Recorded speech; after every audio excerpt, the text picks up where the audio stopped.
In a quiet countryside town surrounded by endless green hills lived a young man named Daniel. His mind was always busy, not with work, but with worries. He was the kind of person who thought about every word he said, every mistake he made, and every look someone gave him. Even when he sat alone, his thoughts raced like thunder.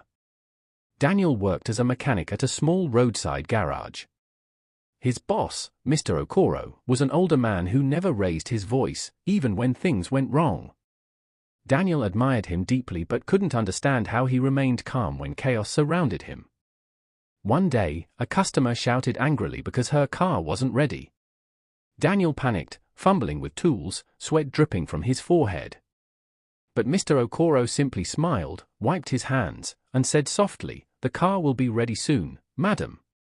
You can take a seat." His voice was calm, almost peaceful.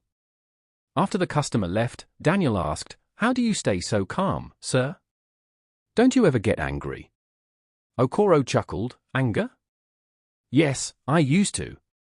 But life taught me that when your mind is full of noise, you can't hear the truth. Empty your mind, Daniel, that's where peace begins." Daniel nodded but didn't understand.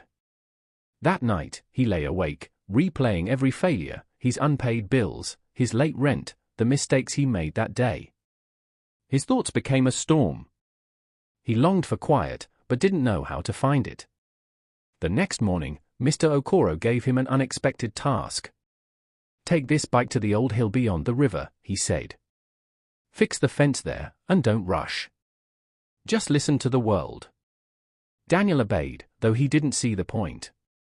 The ride took him through dusty roads, past fields swaying in the wind. When he reached the hill, he turned off the engine. The silence was deafening. No cars, no people, just the wind brushing through grass.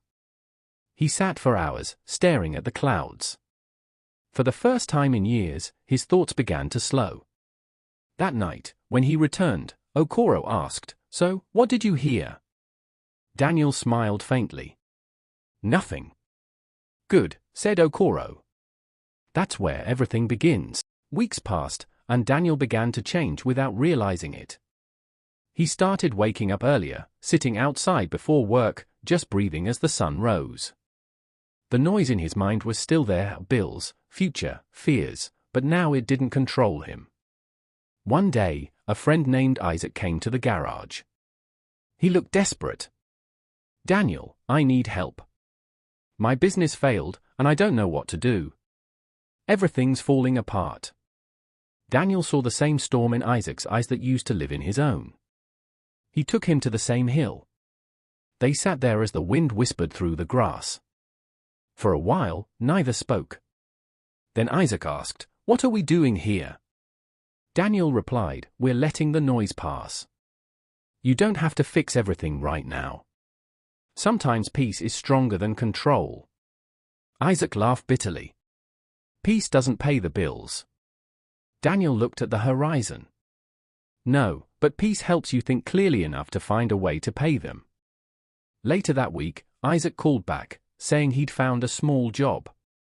"I don't know how," he said, "but I feel lighter." Mr. Okoro noticed Daniel's calmness and one evening told him, "You're learning, my boy. The world will always throw stones at you. Some people build walls. The wise ones build paths." But Daniel's greatest test came one day when Okoro fell sick. The garage had to stay open, and customers grew impatient. The phone kept ringing, and the bills piled up. Daniel felt panic rising again, the old storm returning. He stood in the middle of the garage, eyes closed, and remembered the hill, the wind, the silence. Slowly, his breathing steadied. "Empty your mind," he whispered to himself. When he reopened his eyes, the world didn't seem so heavy. He organized the work, called customers, and by the end of the week, everything was running smoothly. For the first time, he didn't need anyone else to calm him, he carried peace inside him. Months later, Mr. Okoro recovered, and the two stood outside the garage one evening watching the sun fade behind the hills. The air was warm, the colors soft. "You've grown, Daniel," Okoro said. "Do you know what it means to truly empty your mind?" Daniel thought for a while and said, "It means letting go of what you can't control and trusting what's left." Okoro nodded. Exactly. People think the mind must always be full of plans, dreams, worries. But a full mind is a closed door. When you empty it, life can walk in.